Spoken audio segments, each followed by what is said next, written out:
Welcome back to Talkin Shop with ShopSabre.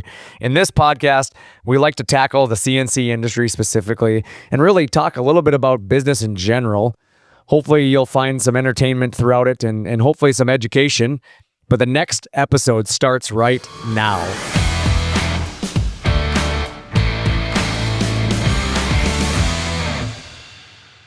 Welcome to this week's episode of Talkin Shop. As you know, we try to keep it lighthearted, entertaining, and educational. I am your host, Brandon Bombardo, back with Nick Peters. Hello, Brandon. How are you? I'm doing well, man. How are you doing? I'm all right. Yeah, you doing all right? I'm okay. Well, that's good. Well, we're going to dive into the topic all about confidence, so maybe you can be feeling like a little bit better after the fact. So Let's go. let's go. Yeah, confidence is your success, and obviously the strategic mindset required to leverage your current work to fund future growth. And so whether you're a seasoned business, whether you're just getting started, or one of the biggest challenges is deciding on how you're going to reinvest, really, this episode is going to be for you. We're going to explore how to view your current jobs, not as just a paycheck, but as a foundation for scalability and long-term profitability. So that's going to be kind of what we dive into later on in this episode. But before that, we got to jump into our favorite about current events. And this week's current events has me hot under the collar because I was wrong. But Yeah, you picked a bunch of Rams for your fantasy playoff. I did. So and the Redskins. I Let's saw them go. both, and I was like, that's dicey at best. But no, who's right now? Looks like you are. Yeah, I on this show last week called out my pick of we're getting a home game. We're going to play the Redskins, yada, yada, yada, yada. I was wrong. We are not getting a home game. We're going to go home and watch the games. Getting a home game on the golf course. Right, yeah. So we're definitely, we're not playing again. The Vikings got walloped pretty good last night. Pretty upset about that. That was bad. Dude, we were talking about this off the air, and we're going to talk about it on the air because I've been a Vikings fan since I was like 4 years old. Yep. And I should have given up on being a Vikings fan, a diehard Vikings fan, after the ghost of Gary Anderson got us in 98. And then, wait, there's more. There's more. We decided, let's do it again, rerun it when Favre came through, go through this historic run to watch Blair Walsh shank it against the Seahawks, to then go one more time, because we're not done yet. We run off and have the Minneapolis Miracle to only go get absolutely destroyed by the Eagles the next week. And fast forward to a 14-2 team, and we didn't show up for the last two games. It just makes me have this question, though. Would you rather just have it happen like it did last night and have no chance from the jump? Nope. Or be disappointed at the end? I'd disappoint me at the end. No chance.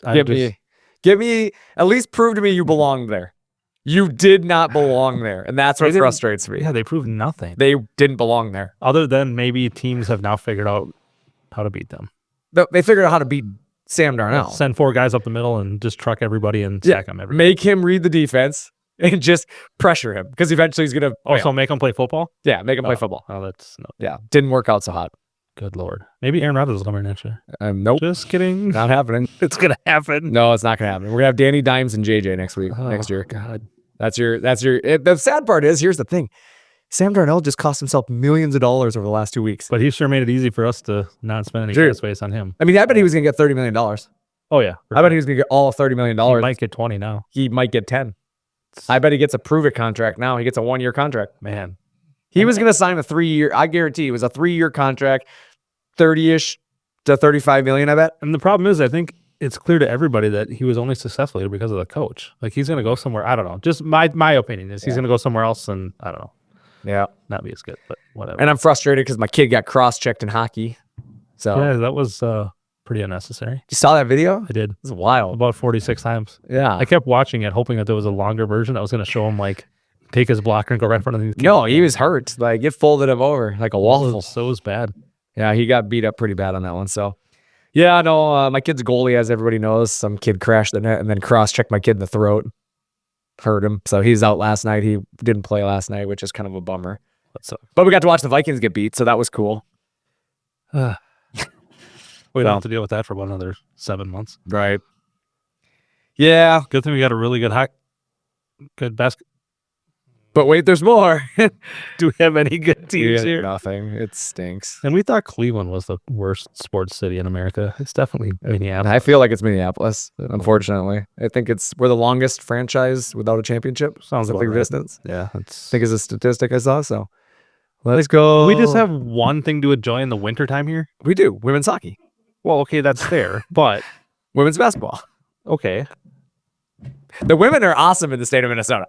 It's the men that struggle. How is it? I don't know. Yep. I don't know. Sorry.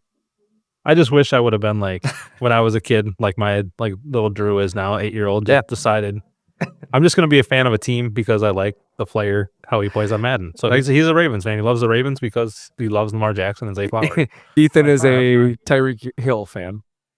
Well, he's fast. Yeah, so but he doesn't even care. Like I wish I had that. Yeah, he doesn't care if he wins or loses.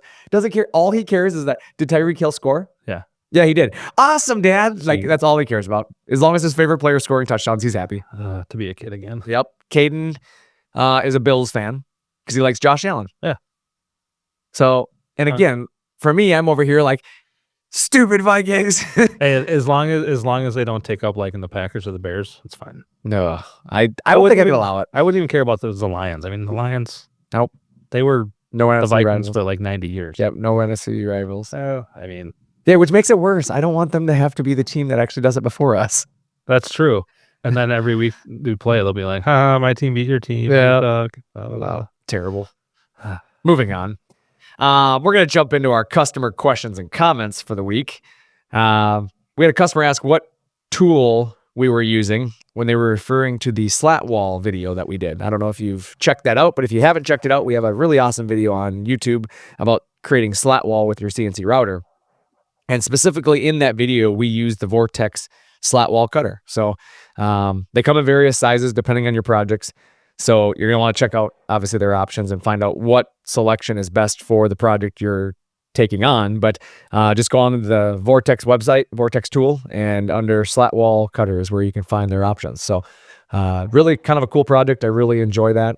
It's a great way to showcase that there are other things to do with your machine besides just cutting your cabinetry boxes out. So question 2 was, why is a buck boost transformer required in some shops? And honestly, the answer on that one's pretty easy. It's because you need it. It's related to the power in your shop specifically. And these machines are designed to run 208 to 240 volt power. And in some shops, you'll have higher voltage than the designated voltage, and therefore you'll get an over voltage warning. So, when you look at your power company, they may say that, hey, we're giving you 220 or 230 volt or 240 volt, right? But in non-peak or off-peak hours, they might actually provide you with higher voltage sometimes.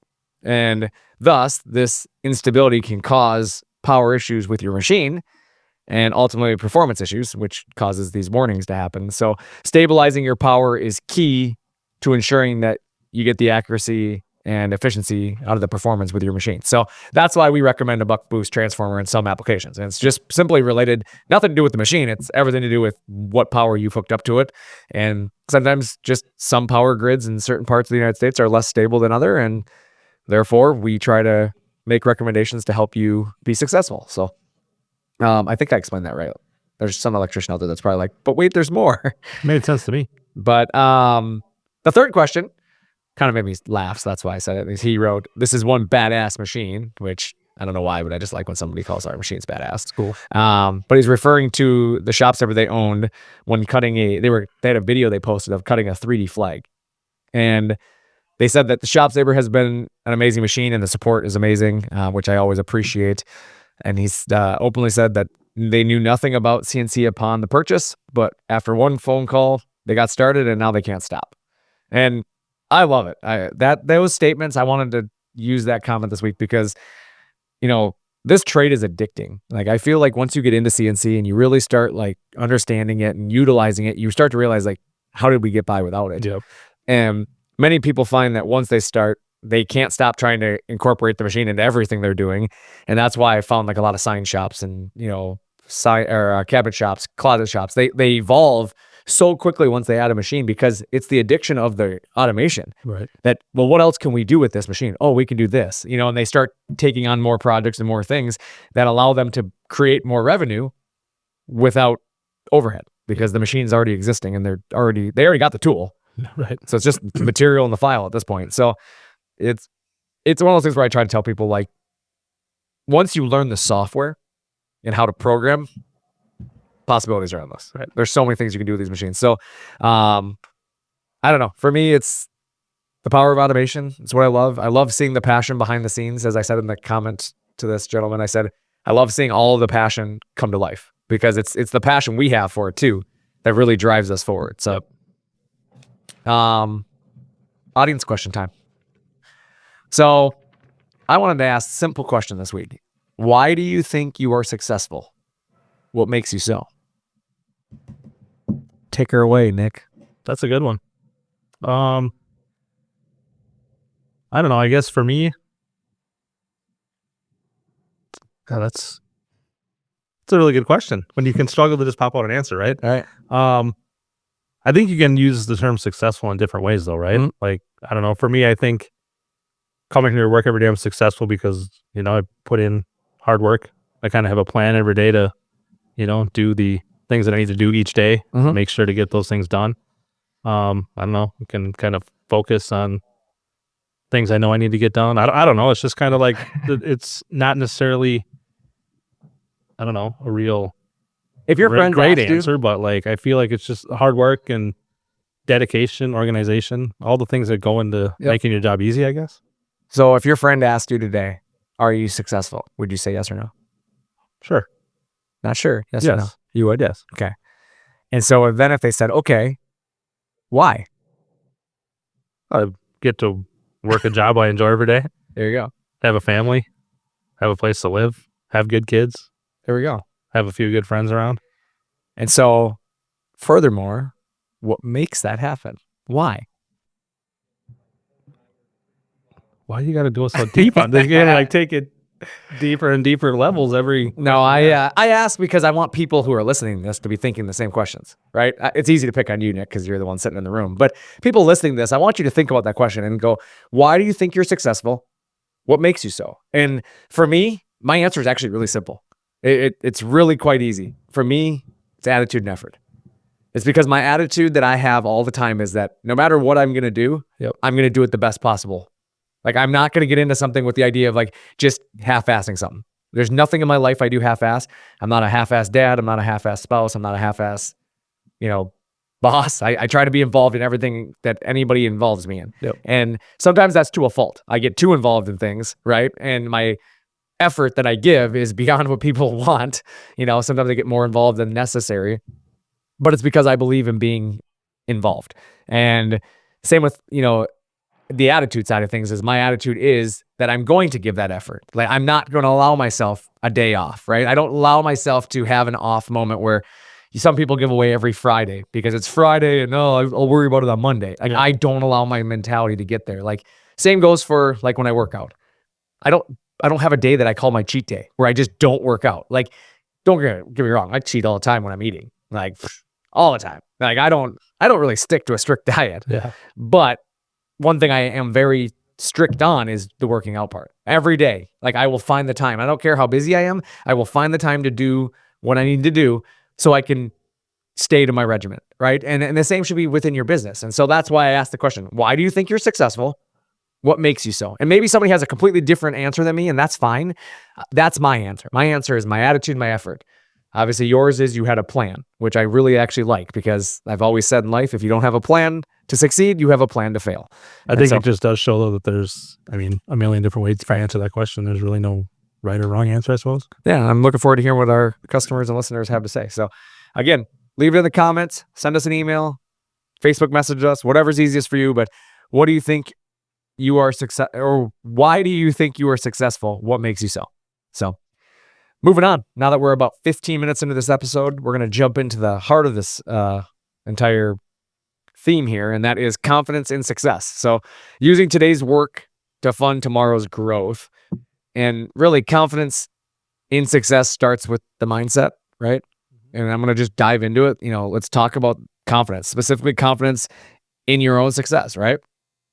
If you don't believe in your ability to grow and thrive, it's nearly impossible to make a decision required to scale your business. I feel like you have to first have the confidence in yourself to do so. And, recognize your wins. I start off with that because taking a moment to reflect what you've already achieved. I think everybody listening to this can look back and go, what have you done in the last year, 2 years, 3 years? And then kind of realize where you've come, right? How many things have you accomplished in that time period? So celebrate that. It's progress, right? You've made it this far so far. And no matter how small some of the accomplishments might seem, they're still an accomplishment. Well, and I think too, like always remembering those times that you, like you said, remember the times that you win. If you get to a point where you maybe think that you're not going to reach a goal, right? You can look back and be like, you know what, I thought the same thing about, right, a year ago when I was trying to get there, and I didn't think I could do that either, and I did, so I can do this too. Yeah, and you got to separate your facts from fear, right? Fear often disguises itself as practicality, right? While caution is always important, I'm gonna put that disclaimer in here. Don't be foolish, right? Caution's always important. Don't let fear stop you, though. And really, these decisions you're making a lot of times are for your future growth, right? Your future development, and can propel your business forward. And so, you have to adopt a growth-orientated mindset. And when you think about your business, not as it exists today, but as what it could be, and that's the vision, right? The vision forward, the vision of future success is what should drive your confidence in your decision-making. And so, as we jump into this confidence, discussion, we're really going to get into how do I turn that confidence into revenue or growth, right? And, the role of current jobs in that future growth, I think, is a big part of it. Let's talk about some of your current jobs right now, what you're working on currently in your business. These are a lot of times your bread and butter, right? This is what your business thrives on. But they also are the keys to building a more profitable and scalable future. Because without jobs today, it's hard to build a tomorrow, right? Every business requires work to stay, keep the bills paid. And therefore, you have to maximize your current profitability. And every job you take on today should be contributing ultimately to your bottom line. But it's not just about profit, right? I think a lot of people get confused there. It's not just about the profit. It's about what do you do with that profit, right? Profit's great. Everybody loves to make a profit and put it in their bank account. But are you the person that every time you make a profit, you go buy a toy? Hope not. There's a lot of people out there that. Oh yeah, there is. I mean, we know some of them together. That there are people out there that will literally make $100 and spend 90, right? Yeah. Like, it's just how they are. And that's fine. I call these lifestyle businesses because you're funding your lifestyle. Right. The problem is your lifestyle drastically changes when your business changes. And so lifestyle businesses are great. And that's people who they're okay and content with where they're at today. And they don't have any intention of growing and they just want to maintain the lifestyle. But to me, the current profitability that you have and the profits you're reaping from it should be utilized to create further profits in the future. And that's how I've always looked at growth, is that you have to reinvest in scalability. And your current revenue isn't just for paying the bills. It's not just about keeping the lights on. It's about the opportunity to reinvest in tools or processes or software or technology or whatever. And that will enable more work down the road, right? More efficiency down the road, or really in the future, it's kind of what down the road means, right? Yep. So current jobs are the vehicle for growth tomorrow. And I think you kind of, you don't want to look at it in a bad light, but saving some of that revenue for maybe if you have a slow month or a slow week or something to help you get through the slower time. You don't want to have to worry about making it to the next week because you spent all the money on other things that you shouldn't have. Well, right. I mean, I think there's always worth putting some money in the bank account, right? Yep. But, I think that can be looked at two different ways, because I think a lot of people, when they start to think about putting money away in case of a slow month, they don't realize that sometimes it's not about liquid cash. It's about having an investment in something that will help you during slower times. So as an example, well, let's say your shop relies on manual processes right now, right? And then you choose to upgrade to a ShopSabre. This could dramatically increase your output and reduce your labor costs today, right? Immediately you start to see that, and you start now reaping a reward there. The jobs you're completing today can directly fund that investment. So even though you're going to buy this machine today, the stuff you're doing today is paying for that machine. That machine is going to create revenue in 3 to 6 months per se, right? Yep. Depending when you actually end up pulling the trigger and buying the machine. So now that directly is setting you up or triggering you for a bigger event later on, right? It's setting you up for bigger opportunities down the road, because let's be honest, the jobs don't get cheaper. Right. And I think that's where people lose track of what we're telling you here, is that if you don't have a CNC machine, I talked to a guy this morning. He's at the cabinet shop cutting by hand, and we were just talking about it. His jobs that he's charging his customers, that price doesn't change after he buys a CNC machine. Right. It just now takes him, instead of a week, it takes him a day and a half. And that is where you start to realize that I'm making more money because I can get more done in the same amount of time. Therefore, more jobs are getting out the door. I can bid on more that I simply just don't have the bandwidth to bid on today. Right. So that's the investment you're making on your future, is that what bids don't you know are coming up, right? In 6 months, there could be a bid that you otherwise aren't even going to get the opportunity to hit it because of the fact that you don't have the bandwidth to hit the time frames. Correct. Yep. So you have that, and that's one huge advantage, is that you have that ability to bid on bigger jobs. But, the other thing you have to think about is that you're also reducing your overhead, right? Because you're completing them with less labor. Yep. More jobs and less time, therefore more profit for the future. And I think that's, a big part of what people sometimes miss there. So I don't know. As you think about it, quick tip for you here is track how much of your current revenue you are reinvesting. You need to think about that. I think I've always viewed a healthy reinvestment rate between 10 and 30%, depending on your industry and obviously growth goals. But, you should be reinvesting a little bit of something every time, right? It's kind of like a savings account for, when you get your paycheck, you put a little bit away. Same thing there. You're putting it towards a reinvestment in your business, right? Because that 10 to 30% should compound and pay itself back tenfold. And then building, a long-term strategy is also key here, because it's not enough to just think about today and tomorrow. And I think that's a lot of times where we get just so busy, we don't have time to think about what we're going to do next week. We're just trying to survive today. Yep. But you need a strategy that connects with, it connects in two sustainable ways. For one, you got to have the project for future demand, right? What trends or opportunities do you see in your industry? What's coming down the pipeline?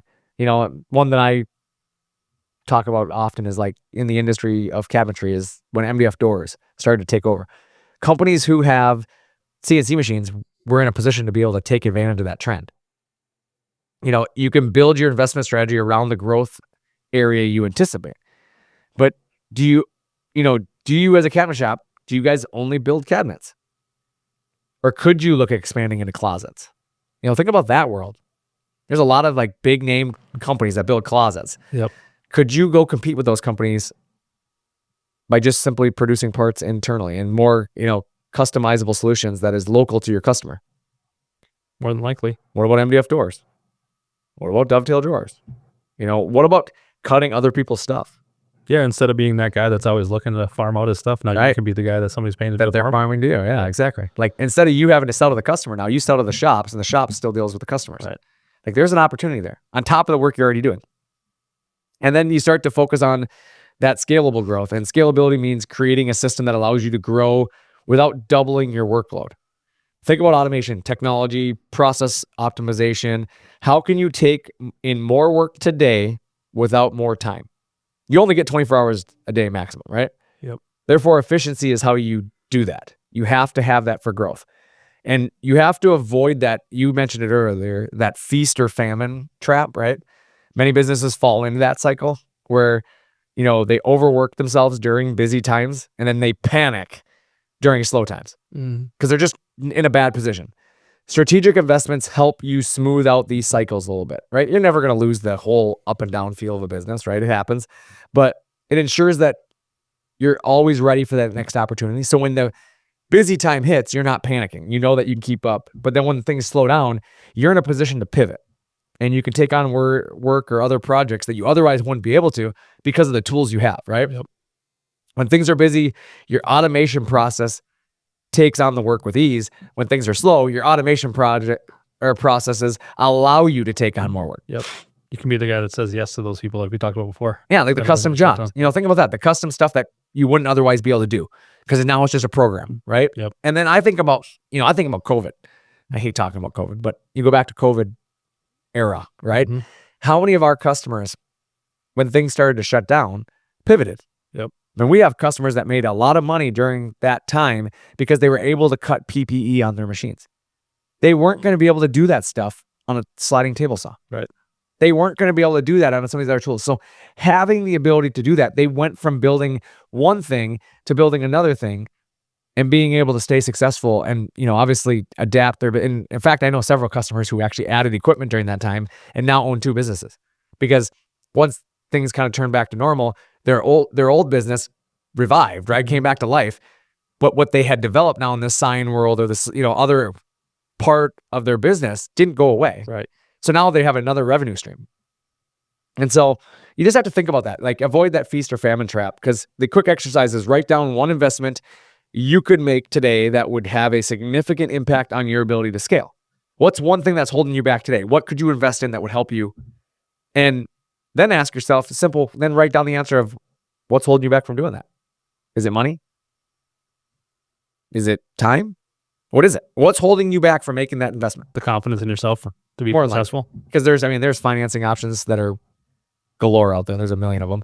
And, honestly, time, it's all about getting time back. Right. So you make a little time to do this and then you get your time back. Yeah. The whole I don't have time thing that's just an excuse that shouldn't be, it's not really valid. Yeah. Everybody has time for the things they want to do. Yep.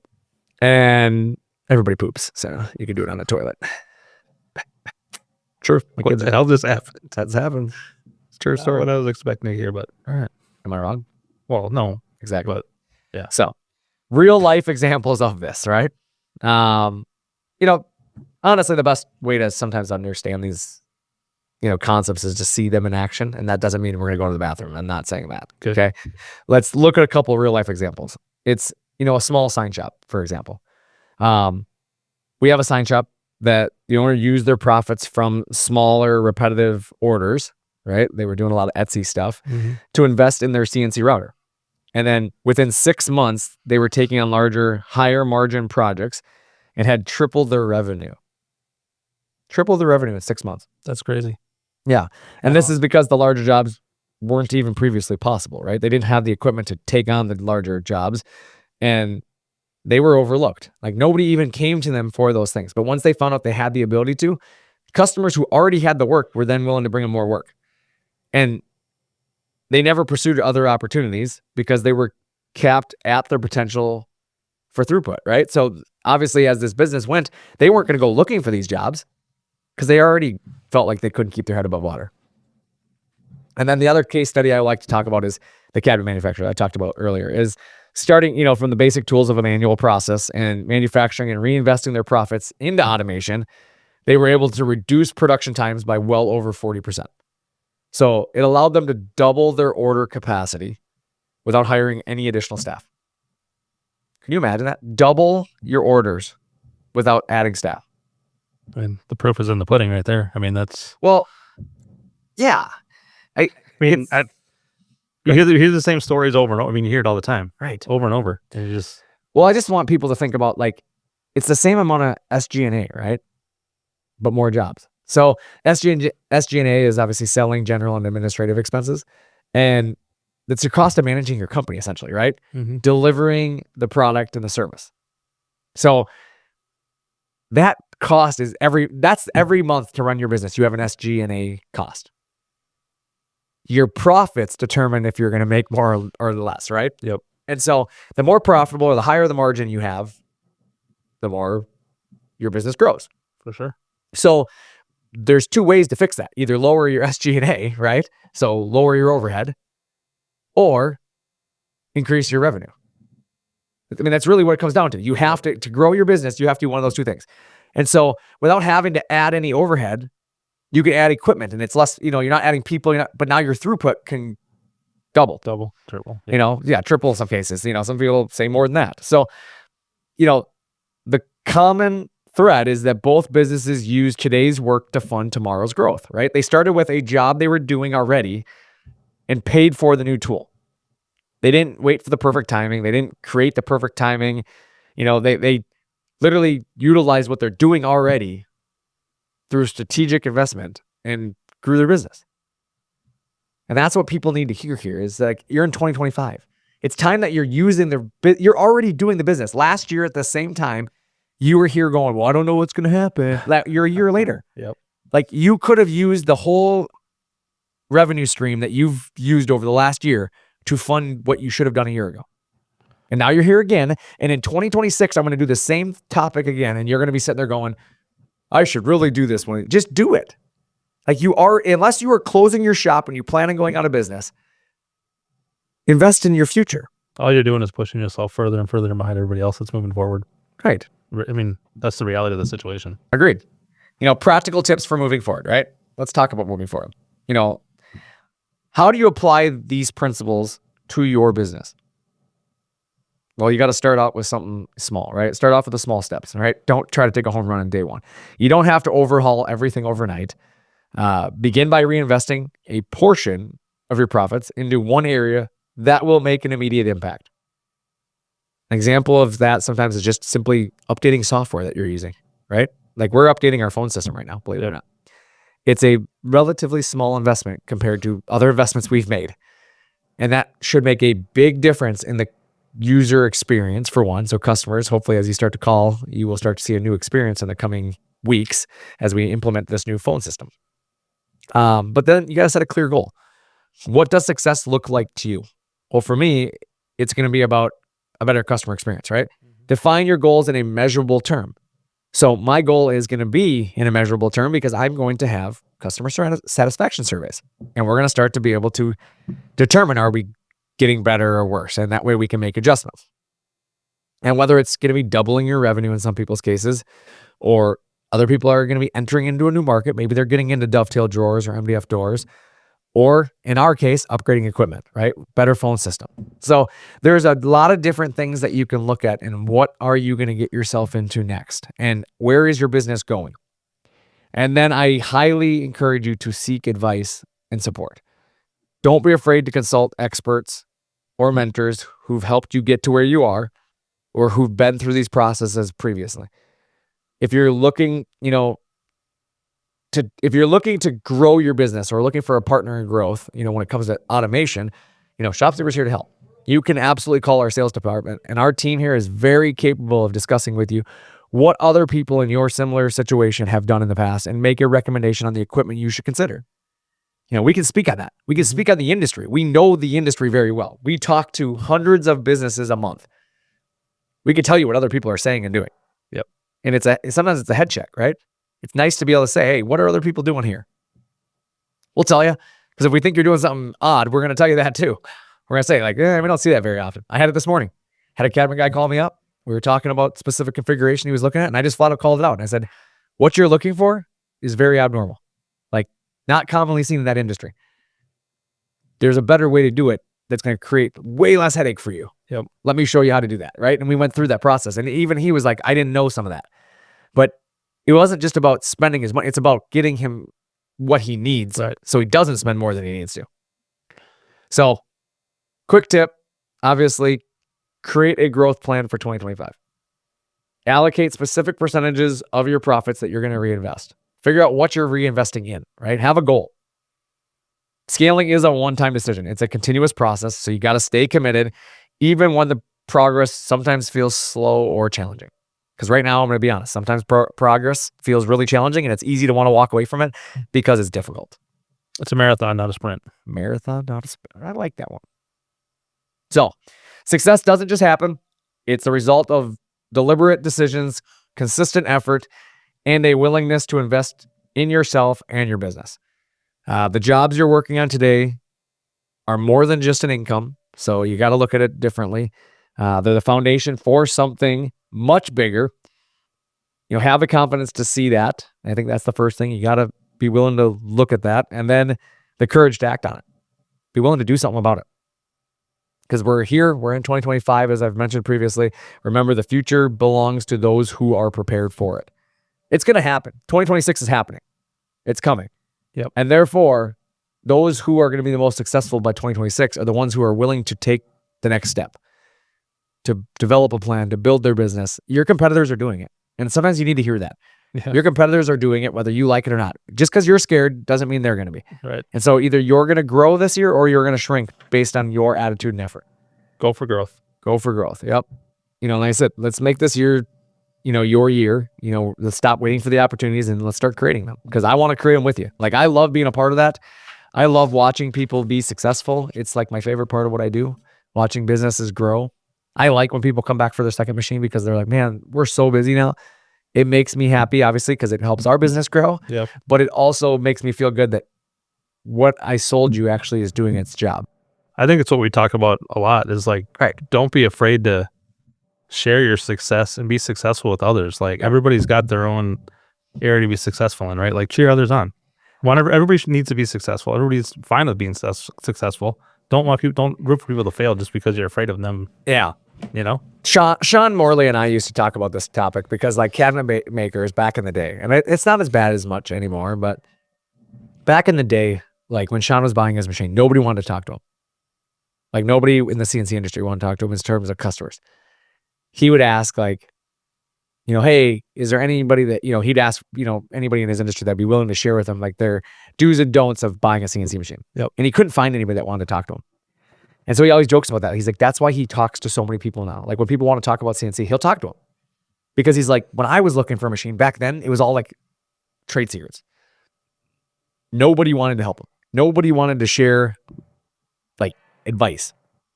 Figure it out on your own kind of a mentality, And it's like, sometimes it's just nice to, like, help each other. Because there's, like Sean said, there's enough work out there. He turns work away every day. Because there's stuff that he just doesn't have the time to take on, nor the want to take on right now. So he's like, for him, he's like, I've got all the work I need to keep me busy right now. And therefore, he's scheduling out 6 months right now. So it's like, yeah. So it's like, so businesses who are like, well, is there, like, there's so much work out there because there's literally businesses turning work away right now. Right.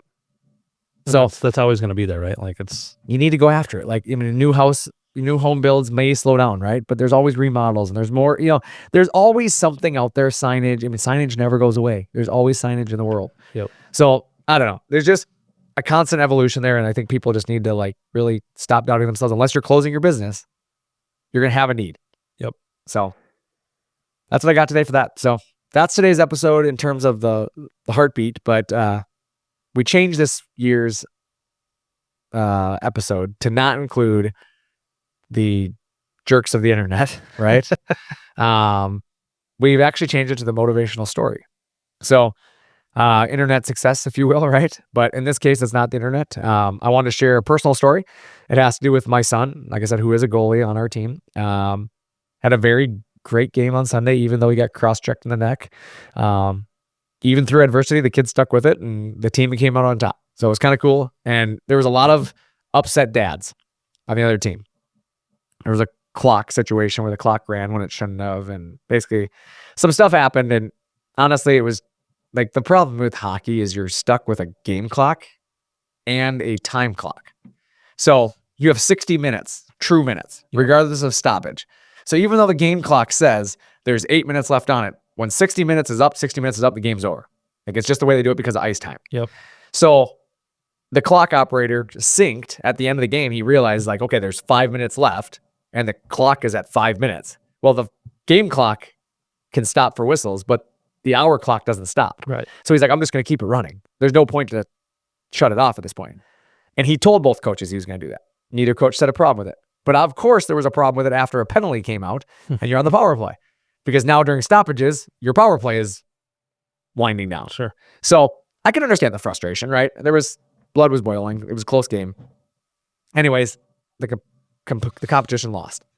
Everybody, there's a bunch of dads worked up and whatnot. But what the reason I want to bring up the motivational story was what I found the most rewarding was the outreach of support for my son, because obviously not only did he get hit and cross-checked, but he just won. And there was a mom on the other team who her kid just lost, obviously, came up to tell my son how great of a game he had. And in a world where you might be down and you can find a way to be crabby and angry and all the other things, but to find a way to be kind, right? And to realize this is a 10-year-old kid who sometimes it's just cool to tell him like, hey, you got cool shoes, bud, right? Yep. It's just like that uplifting moment to that 10-year-old that is something that he thinks, like he still talks about. He's like, remember that mom came up to me and said, oh, did good? Like he remembers those things. He doesn't remember the saves. He doesn't remember any of that stuff. Sure. He remembers that part of it. And so taking the time to be kind and speak of someone else's accomplishments versus tearing them down. It would have been easy to say like, you only won because they ran the clock out, right? Like somebody could have done that. But instead she was like, hey, great job. Your kid played great today. Good job, buddy. And like, it really like made my kid feel, even though he was like feeling pretty crappy about the fact that he got cross-checked, he was pretty sore, but like to see him smile in that moment, like it made him forget about everything else because he was happy about what he did. So that's my motivational story. Like be that person. Find a way that when everything is like crumbling, like you're just like, hey, good job. It costs nothing to be kind. It costs It's zero. very easy. Yep. This week's motivational phrase. I like it. Do you like it? Yeah, that's good. Motivational quote of the week. Scared money doesn't make money. And it means to achieve success, you must be willing to take calculated risks. So it doesn't mean just spend money unnecessarily. Right. But scared money doesn't make money. Don't be afraid to spend your money on things that you know are a good investment in your business. For sure. And if you're not sure if it's a good investment in your business, do some research. Ask some questions. Ask industry professionals. So that is kind of my end of my road here. We're wrapping this thing up. So what's your final thoughts on this episode? It was really good. Good job. The Vikings are going to be great in 2025. No, they're not. We'll say they're fine. That's awfully negative. Sorry. I'm still I'll still hold an umbrella for him in the rain, but I'm not happy today. That's true.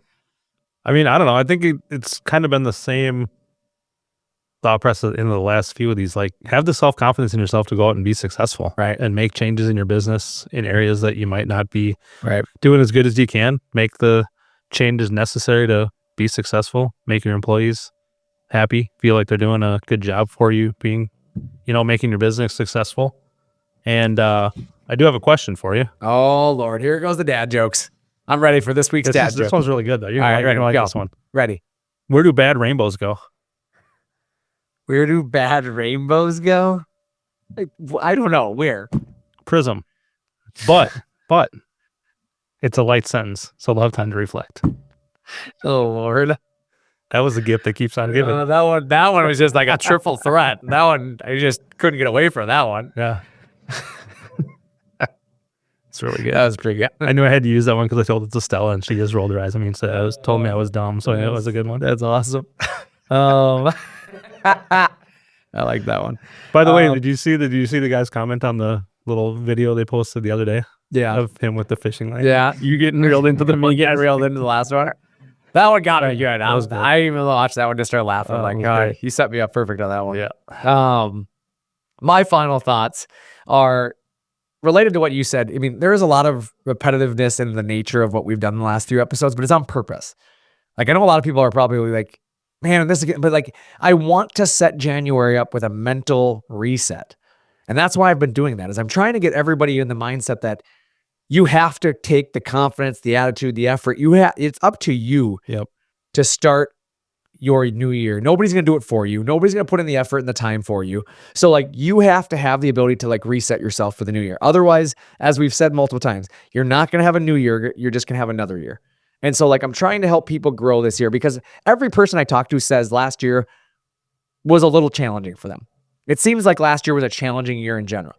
And so as a society, as an industry, as people, like, we all have to collectively change the mindset and the goals.